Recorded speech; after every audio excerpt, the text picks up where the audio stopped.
اعوذ باللہ من الشیطان الرجیم بسم اللہ الرحمن الرحیم یسألونک عن الانفال قل الانفال للہ والرسول فاتقوا اللہ واصلحوا ذات بینکم وَأَطِیعُوا اللَّهَ وَرَسُولَهُ إِن كُنتُم مُّؤْمِنِينَ إِنَّمَا الْمُؤْمِنُونَ الَّذِينَ إِذَا ذُكِرَ اللَّهُ وَجِلَتْ قُلُوبُهُمْ وَإِذَا تُلِيَتْ عَلَيْهِمْ آيَاتُهُ زَادَتْهُمْ إِيمَانًا وَعَلَىٰ رَبِّهِمْ يَتَوَكَّلُونَ صدق اللہ العظیم۔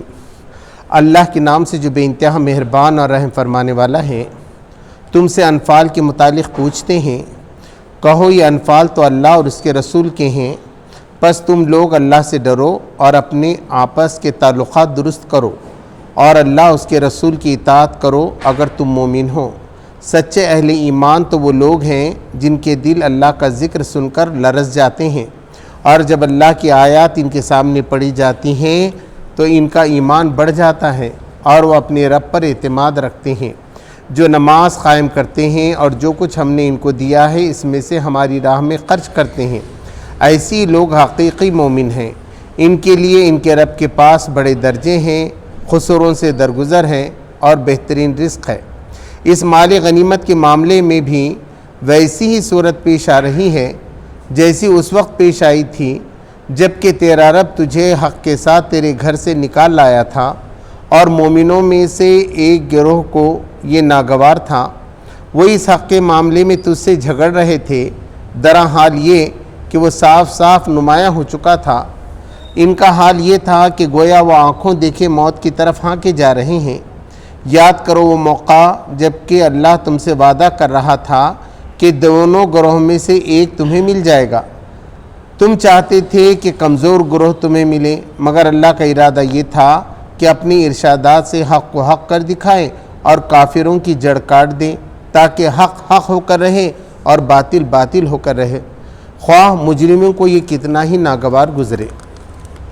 اور وہ موقع جب کہ تم اپنے رب سے فریاد کر رہے تھے، جواب میں اس نے فرمایا کہ میں تمہاری مدد کے لیے پے در پہ 1000 فرشتے بھیج رہا ہوں۔ یہ بات اللہ نے تمہیں صرف اس لیے بتا دی کہ تمہیں خوشخبری ہو اور تمہارے دل اس سے مطمئن ہو جائیں، ورنہ مدد تو جب بھی ہوتی ہے اللہ ہی کی طرف سے ہوتی ہے۔ یقیناً اللہ زبردست اور دانا ہے۔ محترم حضرات، میں نے بھی آپ کے سامنے سورہ انفال کی 2 آیت کی تلاوت کی اور پورے پہلے رکوع کا ترجمہ آپ کے سامنے پیش کیا۔ پچھلے 2 مرتبہ سے ہم نے جو ہے نا اس کا پس منظر دیکھا کہ کیا حالات تھے، مکے کے کیسے حالات ہوئے، حضور صلی اللہ علیہ وسلم نے کیسے ہجرت کی، پھر انہوں نے کیسے عبداللہ ابن ابی کو بھڑکایا، پھر کیسے انہوں نے حملہ کیا، نبی صلی اللہ علیہ وسلم نے پاس کے قبیلوں سے کیسا معاملات کیے، اور اس کے بعد جب جنگ ہو گئی جنگ بدر، تو اس میں کیسے صحابہ نے جانثاری سے کام لیا اور 70 تقریباً کافر مارے گئے اور 70 ہی جو ہے قید ہوئے۔ اب اس کے بعد جو غنیمت کا مال جمع ہو گیا اس میں ان کے اندر کشیدگی پیدا ہو گئی۔ جس کو مال مل گیا تھا وہ کہہ رہے تھے کہ ہمارا مال ہے، جنہوں نے حضور کی حفاظت کی وہ کہتے تھے اس میں ہمارا بھی حق ہے، جنہوں نے دشمنوں کا پیچھا کیا تھا وہ کہہ رہے تھے۔ تو اب یہ دیکھیے قرآن نے کتنا اچھا ان کی اصلاح فرمائی۔ ایسا ٹینشن کا موقع ہے، تب مہاجری بھی پریشان ہیں، انصار بھی پہلی مرتبہ جنگ میں دشمنی لے چکے ہیں، اب ان کو کیسے ان کو پھر سے جوڑا گیا، ان کو کیسا سیسا پلائی ہوئی دیوار بنائی گئی، تو ان آیات کے ذریعے سے۔ تو اس کے پہلی آیت کی تو ہم نے تشریح پچھلے وقت بھی سن لی تھی۔ یہ کہا گیا یسألونک عن الانفال، یعنی یہ جو زیادہ مال آیا ہے، نفیل کی جمع ہے انفال، یہ جو زیادہ مال آیا ہے اس کے بارے میں وہ تم سے پوچھتے ہیں۔ قل الانفال للہ والرسول، تو کہہ دو کہ یہ جو بھی زیادہ مال اور غنیمت کا مال آیا ہوا ہے یہ سب اللہ اس کے رسول کا ہے۔ فاتقوا اللہ واصلحوا ذات بینکم، اور اللہ سے ڈرو اور اپنے آپسی تعلقات کو تم درست کرو۔ خواہ تم یہ پیسوں کا اس میں پڑھ کر اب ایک دوسرے سے تم جھگڑ جاؤ گے، دوسری جگہ کہا گیا پھر تمہاری ہوا اکھڑ جائے گی، تو تم ایسے کام نہ کرو۔ وَأَطِیعُوا اللَّهَ وَرَسُولَهُ إِن كُنتُم مُؤْمِنِينَ، اور اللہ کی اطاعت کرو اور رسول کی اطاعت کرو اگر سچ مچ تم ایمان لائے ہو، تم سچ مچ خدا کو خدا مانتے ہو، محمد صلی اللہ علیہ وسلم کو اللہ کا سچی رسول مانتے ہو تو اس کی اطاعت کرو۔ انما المؤمنون الذین اذا ذکر اللہ وجلت قلوبہم، اب بتایا گیا کہ بے شک جو لوگ مومن ہوتے ہیں، ایمان لاتے ہیں، ایسے لوگ جب ان کے سامنے اللہ کا ذکر کیا جاتا ہے، اللہ کے احکام پڑھ کے سنائے جاتے ہیں تو ان کے دل لرز جاتے ہیں، وہ کہتے ہیں کہ نہیں ہم تو اللہ کی بات مانیں گے۔ یہ مومن کی شان یہ ہے۔ کبھی کبھی کیا ہوتا ہے، ایک چیز آپ کو بہت پسند ہے، اب ایک مال پسند ہے، مگر اللہ کہہ رہا ہے وہ چھوڑو، تو اب لگتا ہے کہ اس کو کیوں چھوڑیں ہم، اب اگر اس کا ایمان صحیح ہے تو چھوڑے گا۔ وہ کہتا ہے اس رشتے کو ختم کر دو، اب رشتے کو ختم کر دینا ہے آپ کو۔ اب آگے آئے گا احکام کہ اللہ تبارک تعالیٰ نے کہا کہ وہ بیویاں جو کافر ہیں تمہاری ان کو چھوڑ دو، طلاق دے دو، تو دے دیا لوگوں نے، بیویوں کو بھی چھوڑ دیا بعد میں۔ مدینہ میں آخری جب سورہ طلاق وغیرہ آئی ہے، ممتحنہ وغیرہ کا جو صورت آئے گی اس میں ساری چیزیں آئیں گی، تو اللہ نے ذہن بنا دیا کہ جو اللہ کا حکم ہے وہی مومن مانے گا۔ اور یہ جب وہ مانتا ہے کہ خدا کی طرف سے احکام ہے، اللہ کے سچے رسول صلی اللہ علیہ وسلم اس کو بیان کر رہے ہیں، تو وہ لرز جاتا ہے، اس کے دل جو ہے اس پہ لرز جاتے ہیں۔ وَإِذَا تُلِيَتْ عَلَيْهِمْ آيَاتُهُ زَادَتْهُمْ ایمانا، اور جب قرآن کی آیت تلاوت کی جاتی ہے، بتایا جاتا ہے، تو اس کا ایمان بڑھ جاتا ہے، اسے یقین آتا ہے کہ اللہ ہے، رسول ہے، آخرت آنے والی ہے، یہ دنیا کی زندگی تو ٹیمپرری زندگی ہے، یہ اس کو سمجھ میں آ جاتا ہے۔ وَعَلَىٰ رَبِّهِمْ يَتَوَكَّلُونَ، اور وہ اللہ ہی پہ بھروسہ رکھتے ہیں، وہ کہتے ہیں ہم سے کچھ نہیں ہو سکتا۔ اب دیکھیے اس میں جو بتایا گیا وہ یہ ہے کہ یہ ساری کامیابی انسان کو اپنی کوشش سے کبھی بھی نہیں مل سکتی، اللہ کی وجہ سے ملتی ہے۔ اللہ جب یہ سمجھاتا ہے تو ہم کو سمجھ میں آتا ہے کہ ہم نے جو مال کمائے ہیں وہ ہمارے عقل کا کمال نہیں بلکہ اللہ کی بخشش ہے، یہ جو صحت ہم کو مل رہی ہے یہ اللہ کی بخشش ہے، تو یہ سمجھنے کی ضرورت ہے۔ تو وہ اللہ پہ بھروسہ کرتے ہیں کہ جو بھی ہوگا ہمارا رب ہماری مدد کرے گا۔ الذین یقیمون الصلاۃ ومما رزقناہم ینفقون، پھر یہاں کہا گیا یہی وہ لوگ ہیں جو نماز قائم کرتے ہیں اور جو رزق ہم نے دیا ہے اس میں سے خرچ کرتے ہیں۔ اب نماز قائم کرنے میں سب آ جاتا ہے، مسجد کا انتظام، امام مؤذن کا تقرر، وضو کا انتظام، یا پنکھے لگانا، یہ سب جو ہے نا نماز میں نماز قائم کرنا، یا نماز پڑھو بول کر نہیں کہا ہے، نماز قائم کرو، یعنی نماز کا انتظام ہونا چاہیے، اذان ہونا چاہیے وقت پہ، وقت مقرر ہونا چاہیے جماعت کا کہ کس وقت جماعت ہوگی، یہ سب اقامت دین میں آتا ہے۔ تو وہ لوگ کیا کرتے ہیں، اس کی حفاظت کرتے ہیں، مسجدیں بناتے ہیں، نماز قائم کرتے ہیں، اور جو کچھ ہم نے رزق دیا ہے اس میں سے خرچ کرتے ہیں۔ لوگ آج کل رزق سمجھتے ہیں بس کھانے پینے کی چیزیں ہیں، کپڑے لتے ہیں، رزق میں ہر چیز آتی ہے، صلاحیت آتی ہے، آدمی کا دماغ آتا ہے، کرنے کی صلاحیت آتی ہے، جو بھی نعمتیں اللہ تبارک و تعالیٰ کی طرف سے بندے کو ملی ہیں سب رزق ہے، تو وہ سب خرچ کرتا ہے، اپنی زبان اللہ کی راہ میں خرچ کرتا ہے، اپنے قدم اللہ کی راہ میں خرچ کرتا ہے، اپنی سوچ، اپنے مشورے، یہ سب کو اللہ کی راہ میں لگاتا ہے۔ اولئک ھم المؤمنون حقا، یہی لوگ سچے مومن ہیں، انہوں نے سچی ایمان لایا، اس لیے وہ یہ سب کچھ اللہ کے لیے کر رہے ہیں۔ لہم درجات عند ربہم ومغفرۃ ورزق کریم، تو ان کے لیے اللہ کے پاس بڑے درجے ہیں، بلند پایہ درجے ہیں، بہترین جنتیں ملیں گی، ایک سے ایک مقام ہے، جیسا بدری صحابہ کا مقام ہے۔ ایک مرتبہ جھگڑا ہو گیا تو اللہ کے رسول صلی اللہ علیہ وسلم نے کہا کہ دیکھو یہ جو میرے بدری صحابہ ان سے کوئی جھگڑنا نہیں، ان کا پوری امت میں سب سے بڑا درجہ ہے۔ ایک بدری صحابی نے تو کیا کیا تھا، جب مکہ کا جنگ ہونے والی تھی، حضور نے کہا تھا کوئی اطلاع نہیں دینا، مگر ان کے بیوی بچے وہیں تھے، انہوں نے کیا کیا، ایک خط بھیج دیا دشمنوں کو کہ میرے بیوی بچوں کو مت سمجھاؤ اور تم کو جو ہے حضور صلی اللہ علیہ وسلم تم پہ حملہ کرنے والے۔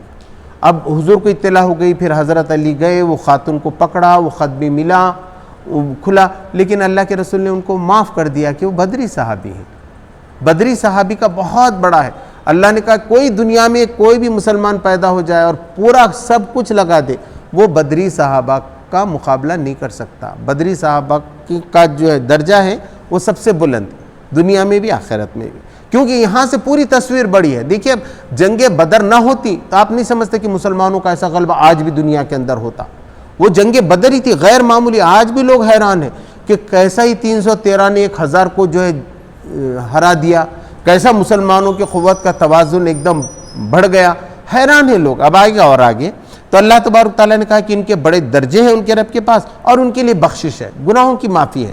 تو دیکھیے گناہوں کی معافی کا یہ ہے، آدمی کتنا بھی نیک ہو جائے، کوئی بھی آدمی تم لو دنیا کا انسان اگر ہے تو اس سے کچھ نہ کچھ گناہ ہوا ہے، ایسا نہیں ہو سکتا کہ اس سے کوئی گناہ نہیں ہوا، کوئی غلطی نہیں ہے، کوئی دودھ کا دھلا نہیں، ایسا ہے کہ غلطی ہوتی ہے مگر اللہ تبارک تعالیٰ اسے چھپا دیتا ہے، معاف کر دیتا ہے، چھوٹے چھوٹے گناہوں کو معاف فرماتا ہے۔ اگر یہ قاعدہ ہوتا کہ ہر گناہ کی سزا لازماً مل کے رہنے والی ہے اور ہر نیکی کی سزا الگ سے تولی جانے والی ہے، ایسا نہیں ہے، بلکہ نیکیاں بھی تولی جائیں گی، بدیاں بھی تولی جائیں گی، پھر اس کے اندر حساب ہوگا، مائنس ہو جائیں گے وہ گناہ اس سے۔ اب ایک گناہ کیا، اس کی نیکیاں ختم ہو گئیں اتنی، تو یہ نہیں کہا جا سکتا کہ کسی نے کبھی گناہ کیا کہ تم نے ایسا گناہ کیا تھا اب کریں۔ آپ اگر ایسا آر دلائیں گے تو کوئی آدمی نیکی نہیں بنے گا۔ بڑے بڑے صحابہ بھی پہلے کے تھے، ان سے جب پہلے اسلام لانے سے پہلے گناہ ہوئے تھے، لیکن انہوں نے کہا، بچوں کو بھی گاڑا تھا ایسے لوگوں نے، لیکن جب اسلام میں آئے تو اللہ تبارک تعالیٰ نے کہا کہ معاف ہے یہ ساری چیزیں۔ تو اس لیے کسی کا کوئی گناہ پہلے ہوا ہو یا ایمان لانے کے بعد بھی کبھی ہوا ہو، اس کے لیے معافی ہے ایک حد تک۔ تو جو چھوٹے گناہ ہیں اللہ تبارک تعالیٰ کے، وہ معاف کر دیے جائیں گے۔ وہ رزق کریم، اور اس کے لیے بہترین رزق ہے، یعنی دنیا کے اندر بہترین زندگی ہے، اسے اچھا کھانا پینا ملے گا، کپڑے ملیں گے، دنیا میں عزت ملے گی۔ یہ بھی ہوگا جب وہ اللہ کی راہ میں جدوجہد کرے گا، تو اللہ کے لیے اپنی جانوں کو لڑائے گا، تو اپنے آپ کو لگائے گا، تو اللہ تبارک تعالیٰ دنیا میں بھی اسے عزت کے ساتھ رکھے گا۔ کما اخرجک ربک من بیتک بالحق۔ دیکھیے اب یہ جو جھگڑا ہو رہا ہے تمہارا پیسوں کے معاملے میں، آپس کے بانٹنے کے معاملے میں، اس وقت بھی ایسا ہوا تھا۔ کب؟ جب جنگ کے لیے جانے کا موقع آیا تھا، یہ جنگ کے بدر کو جب تم نکل رہے تھے تو کیا ہوا؟ کما اخرجک ربک من بیتک بالحق، جس طرح اللہ تبارک و تعالیٰ نے تمہیں تمہارے گھر سے حق کے ساتھ نکالا تھا، یعنی مدینے سے نکل گئے تھے نبی صلی اللہ علیہ وسلم، پھر کیا ہوا؟ وَإِنَّ فَرِيقًا مِّنَ الْمُؤْمِنِينَ لَكَارِهُونَ، مگر مومنوں میں کہ ایک گروہ کو یہ ناپسند تھا، وہ کہہ رہے تھے یہ ایسے جاتے کیا، اتنے تھوڑے ہو کے اتنے بڑے لوگوں سے لڑتے، اچھا ہے کہ اپن قبیلے اس کی طرف جائیں، قافلے کی طرف جائیں۔ تو ان کو ناپسند تھا حضور صلی اللہ علیہ وسلم کا جانا، حضور کہہ رہے تھے کہ نہیں جا کے ہم مقابلہ کرنا ہے، لیکن مومنوں کو، کچھ ایک گروپ کو مسلمانوں کے یہ پسند نہیں آ رہی تھی بات۔ یجادلونک فی الحق بعد ما تبین کانما یساقون الی الموت وهم ينظرون، وہ آپ سے جھگڑ رہے تھے اس معاملے میں، حق کے معاملے میں آپ سے جھگڑ رہے تھے۔ یجادلونک فی الحق بعد ما تبین، جبکہ اللہ نے ظاہر کر دیا تھا کیا کرنا ہے، کانما یساقون الی الموت وهم ينظرون، انہیں ایسا لگ رہا تھا جیسے وہ موت کی طرف ہانکے جا رہے ہیں، جیسے جانوروں کو لے کے جاتے ہیں نا قصاب کے پاس کاٹنے کے واسطے، عید کے دن بقرعید میں سارے بکروں کو جمع کر کے چلو اب آ گیا قربانی کا دن، تو ایسا ان کو دکھ رہا تھا کہ آپ جا کے سیدھا موت کے منہ میں 1000 لوگ پورے جو ہے صفِ بستہ ہیں، اور ان کے پاس سارا ساز و سامان ہے، ہمارے پاس ہتھیار تک نہیں ہے، تھوڑے سے اونٹ ہیں، تھوڑے سے گھوڑے ہیں، تو ان کو صاف معلوم ہو رہا تھا، وہ دیکھ رہے تھے کہ وہ موت کی طرف جا رہے ہیں، اب مرنے کے سوا کوئی چارے کار ہے نہیں، یہ سائیکالوجی ہو رہی تھی ان کی۔ وَإِذْ يَعِدُكُمُ اللَّهُ إِحْدَى الطَّائِفَتَيْنِ أَنَّهَا لَكُمْ، اور اللہ تم سے یہ وعدہ کر رہا تھا کہ دونوں گروہوں میں سے ایک تمہارا ہے، یا تو قافلہ لے لو یا تو یہ جنگ میں جو آ رہے ہیں لوگ یہ ان کو جیت لو، اللہ کا وعدہ ہے ایک کے ساتھ تم کو کامیابی دے گا، اب چننا تمہارا کام ہے۔ وَتُوَدُّونَ أَنَّ غَيْرَ ذَاتِ الشَّوْكَةِ تَكُونُ لَكُمْ، اور تم یہ چاہتے تھے کہ جو کمزور گروہ ہے قافلہ 50-60 مار لینا اور 50,000 کا مال لے لینا، تو وہ تم کیا چاہتے تھے؟ تودونا، تم یہ چاہتے تھے غیر ذاتی شوکتی تکون لکم، جو کمزور گروہ ہے وہ تم کو مل جائے آسانی سے، یہ لڑنا جھگڑنا نہ پڑے۔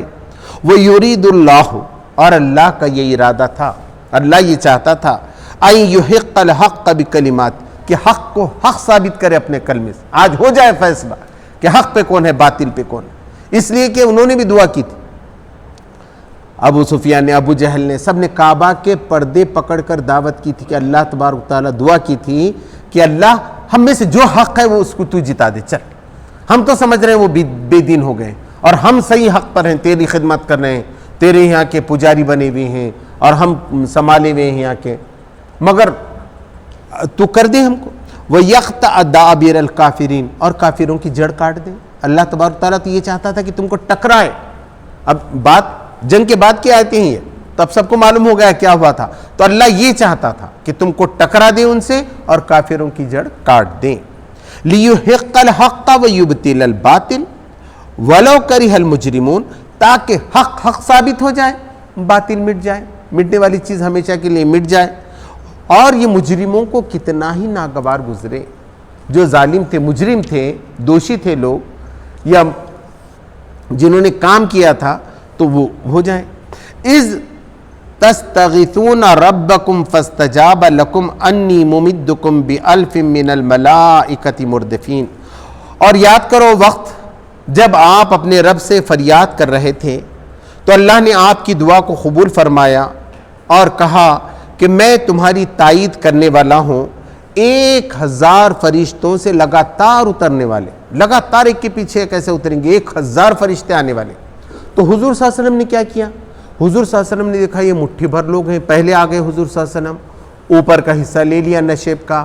پہلے تو نیچے جا رہے تھے، پھر ایک صحابی نے جب مشورہ دیا تو آپ نے اوپر کا حصہ لیا، اور وہاں ریتی تھی، ذرا پیر بھی تھوڑے پھسل رہے تھے، اور اللہ کے رسول صلی اللہ علیہ وسلم سجدے میں گر پڑے، رونے لگے. اللہ یہ مٹھی بھر لوگ، اب تک میں نے 13 سال جو کام کیا، 15 سال ہو رہے تھے تقریباً، 15 سال تک میں نے جو کام کیا، اتنے لوگ میرے ساتھ آ سکے.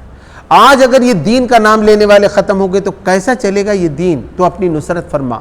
تو اللہ تبارک تعالیٰ نے کہا تمہیں گھبرانے کی ضرورت نہیں، میں 1000 فرشتے بھیجوں. ان کی 1000 کی فوج ہے نا، 1000 فرشتے تو میری طرف سے آئیں گے، چلیے تمہاری مدد کے لیے، وہ مدد کریں گے تمہاری.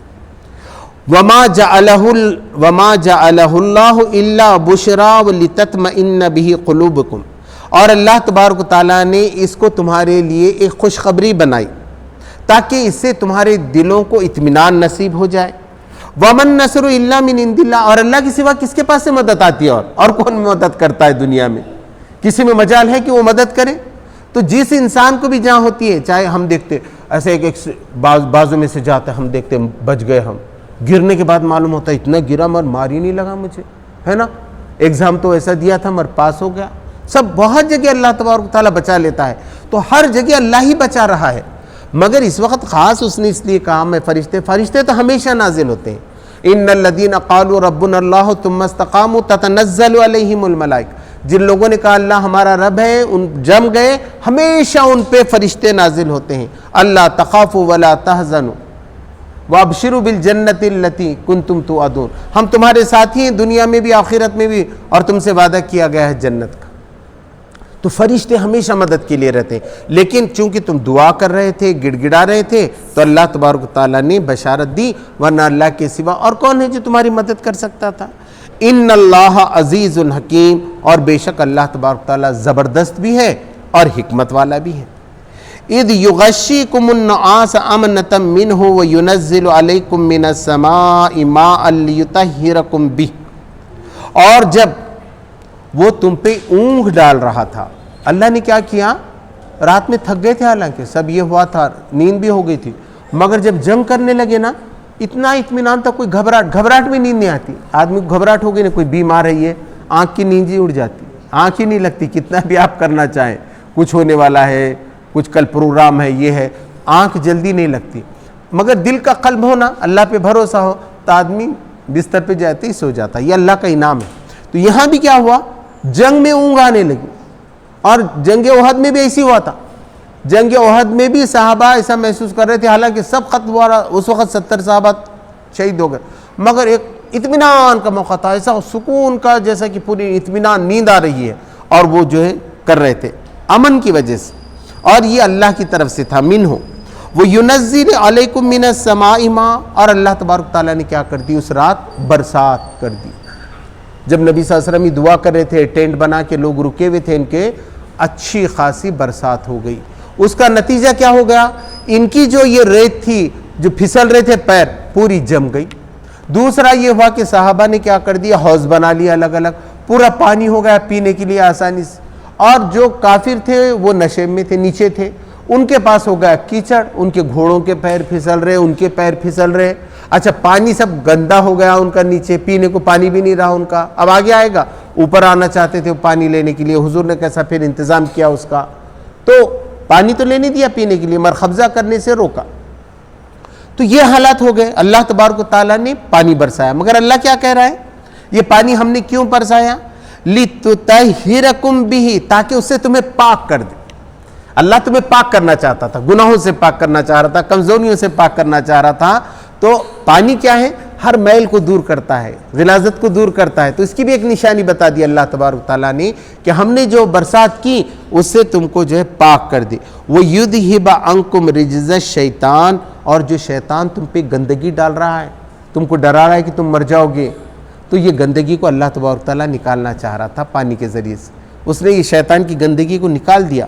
وَلِيَرْبِطَ عَلَىٰ قُلُوبِكُمْ، اور تمہارے دلوں کو جوڑ دے۔ یہ جو تمہارے اندر تھا نا، لڑنا نہیں لڑنا، ابھی دونوں اتفاقی نہیں ہو رہا تھا، اب پانی آنے کے بعد جب صبح ہوئی سب کو معلوم ہوگا کیا اللہ کی مدد ہے، پیر جم گئے اپنے، پانی آ گیا، مطلب اللہ کی مدد اپنے ساتھ ہے، بالکل اللہ جو کہہ رہا ہے کہ فرشتوں کو بھیجے گا آئے گا، بہت مطمئن ہو گئے۔ قلوبکم ویثبت بہ الاقدام، اور اس کے ذریعے سے تمہارے قدموں کو جما دے، اللہ جمانا چاہتا، وہاں بھی جمانا چاہتا اور دنیا میں بھی ہے، اس کے قدم جم گئے، یعنی حکومت میں وہ مضبوط ہو گیا، اقتدار میں وہ مضبوط ہو گیا۔ اذ یوحی ربک الی الملائکۃ انی معکم فثبتوا الذین آمنوا، اور یاد کرو وقت جب تمہارا رب وحی کر رہا تھا فرشتوں کی طرف، اب فرشتوں کو وحی کر رہا تھا اللہ تبارک تعالیٰ، کیا کر رہا تھا؟ انی معکم، میں تمہارے ساتھ ہوں، فرشتوں کو بتا رہا تھا کہ میں تمہارے ساتھ ہوں۔ فثبتوا الذین آمنوا، تم مومنوں کو جمائے رکھو، فرشتوں کو بولا ایسا سکون کرو، ان کا ایسا ساتھ دو کہ مسلمانوں کے قدم جو ہے جمے رہیں۔ سألقی فی قلوب الذین کفروا الرعب، اور میں ڈالتا ہوں ابھی کافروں کے دل میں اپنا رعب، میں رعب ڈالتا ہوں۔ اصل میں کیا ہوتا ہے، بہت وقت آپ کے رعب سے ہی کام ہوتا ہے، آپ کی طاقت اتنی نہیں رہتی، مگر آپ جا کے بات کرتے نا، غیروں پہ ایسا رعب پڑتا ہے وہ ماننے کے لیے تیار ہو جائے، صاف معلوم ہوتا ہے آپ کو کہ آپ کا رعب پڑ رہا ہے، آپ کی اتنی طاقت نہیں، مگر انہیں سمجھتے رہتے آپ کے پیچھے کوئی تو بھی ہے، فرشتے رہتے نا، تو رعب اللہ تبارک تعالیٰ ایسے مدد کرتا ہے اللہ تبارک۔ آپ کی عام زندگی میں بھی آپ جب قرآن پڑھیں گے، اس کو کریں گے نا، جب آپ کو مزہ آئے گا، جب معلوم ہوگا قرآن کیسے کامیابی دیتا ہے۔ اب لوگ بولتے قرآن پڑھ رہے، میرے گھر کو آدمی رستہ نہیں چھوڑ رہا، تم بولتے قرآن پڑھو، ہم بولتے قرآن پڑھو، دیکھو سب رستے چھوڑ دیتے آپ کا سب چیزیں حل ہو جاتی ہیں، اسی لیے تو قرآن مجید آیا۔ جب مسلمانوں نے قرآن پہ عمل کیا، ان کے لیے راستے کھل گئے اور ان کے لیے کامیابیاں آ گئیں۔ سألقی فی قلوب الذین کفروا الرعب فاضربوا فوق اعناق واضربوا منہم کل بنان، کہ تم مارو ان کی گردنوں پر اور مارو ان کے ہر جوڑ پر، یعنی کوہنیوں پہ، گھٹنوں پہ مارو۔ تو کیا فرشتوں نے جنگ لڑی؟ مفسرین کا عام اتفاق اس پہ کہ فرشتوں نے جنگ نہیں لڑی، مگر وہ کیا کر رہے تھے، مسلمانوں کے نشانے کو برابر لگا رہے تھے۔ مثلا مسلمانوں نے مار دیا، یہاں مارا، ان کی تلوار برابر جا کے وہ کافر کے گردن پہ پڑ رہی تھی، وہ مار رہے تھے یہاں، ان کی تلوار برابر جا کے گھٹنے پہ لگ رہی تھی۔ تو یہ کون کر رہے تھے، نشانہ کون پورا کر رہے تھے؟ فرشتے۔ تو اللہ نے بتایا، راز کھولا، تمہارے کو جو شان آ گئی ہے، ہم کیسا لڑے، ہم نے کیسا مال جمع کرے، تو یہ مال تمہارا ہے کیا؟ یہ تو اللہ کا ہے، اس لیے کہ اللہ نے فرشتوں کے ذریعے ضرب لگائی برابر۔ تمہارا کیا ہے، تم ادھر ادھر مار کے ہار جاتے تھے، یہ اللہ تھا تمہارے پیچھے۔ تم کو سمجھنا چاہیے اللہ تھا جس نے دیکھیے فرشتوں کو بھیجا اور نشانہ بتایا کہ ان کے گردنوں پہ مارو، اور سچی بھی صحابہ بھی بولتے تھے ابھی ہم دیکھے نہیں جب تک ہمارا ہاتھ چل جاتا تھا اور ہم مارتے تھے اور فلاں ہوتا تھا۔ پورے لوگوں نے اپنے اپنے تجربے سنائے ہیں، پوری تاریخ کی کتابوں میں آج بھی بھرے ہوئے ہیں، اور دیکھنے والوں نے بھی دیکھا تھا، مگر کافروں نے بھی یہ نہیں بولا کہ تم غلط بول رہے ہیں، اور نہ مدینہ کے لوگوں نے کہیں کہا کہ آپ غلط بول رہے ہیں، سب کو معلوم، سب کا تجربہ صحیح، ایسا ہو ہی نہیں سکتا۔ آج بھی لوگ حیرت میں، 313 لوگ 1000 کی فوج کو ہرا کیسا سکتے آج، سوائے یہ کہ اللہ کی مدد کے بغیر یہ کام ہوا نہیں۔ ذالک بانہم شاقوا اللہ ورسولہ، اس لیے یہ اس لیے ہوا، ذالک یہ اس لیے ہوا کہ بے شک وہ لوگ اللہ اس کے رسول کی مخالفت کر رہے تھے، خلاف تھے اللہ اس کے رسول کے، اس لیے ان کو ایسے دن دیکھنے پڑے۔ وَمَن يُشَاقِقِ اللَّهَ وَرَسُولَهُ فَإِنَّ اللَّهَ شَدِيدُ الْعِقَابِ، تو جو کوئی مخالفت کرے اللہ اس کے رسول کی تو اس کو معلوم ہونا چاہیے کہ اللہ تبارک تعالیٰ سخت سزا دینے والا ہے۔ اللہ چھوڑے گا کیا اللہ کے ساتھ مخالفت؟ بندوں کے ساتھ کر سکتے آپ، اللہ کے ساتھ، محمد صلی اللہ علیہ وسلم کے ساتھ جو بھی کرے گا۔ آج بھی کوئی محمد صلی اللہ علیہ وسلم کو بولا گیا کام سے، آج بھی دیکھ لو تم دنیا میں، پوری تاریخ پڑھ لو کیا کیا ہوا، جس نے بھی حضور کے خلاف کوئی بات کہی آج بھی کیا ہو رہا ہے اس کے ساتھ۔ تو اللہ تبارک تعالیٰ کہہ رہا ہے کہ تم مسلمانوں کے ساتھ، ایک مسلمان کو تم نے کر دیا، کچھ لنچنگ کری ایک مسلمانوں کو مارنا الگ ہے، مگر اللہ کو، اس کے رسول صلی اللہ علیہ وسلم کو کوئی چیز بولنا یہ سخت ہے، اللہ تبارک تعالیٰ اس کی سخت سزا دیتا ہے۔ ذالکم، یہ تمہارے کرموں کا نتیجہ ہے، یہ ہے تمہارا حال۔ فذوقوہ، پس چکھو اس کو۔ کافروں سے خطاب ہے، اب یہ کافروں سے خطاب ہے کہ تم نے کیا کیا تھا، تم نے مخالفت کی اللہ اس کے رسول کی، تو اب چکھو مزہ۔ کیسے چکھے؟ تمہارے بڑے بڑے سردار مارے گئے، ابو جہل ختم ہو گیا، شیبہ، عتبہ، بڑے بڑے لوگ جس کو کیا مانتے تھے، ہیرو مانتے تھے، وہ سب جو ہے ایک دن کے اندر 17 رمضان کو پورے ختم۔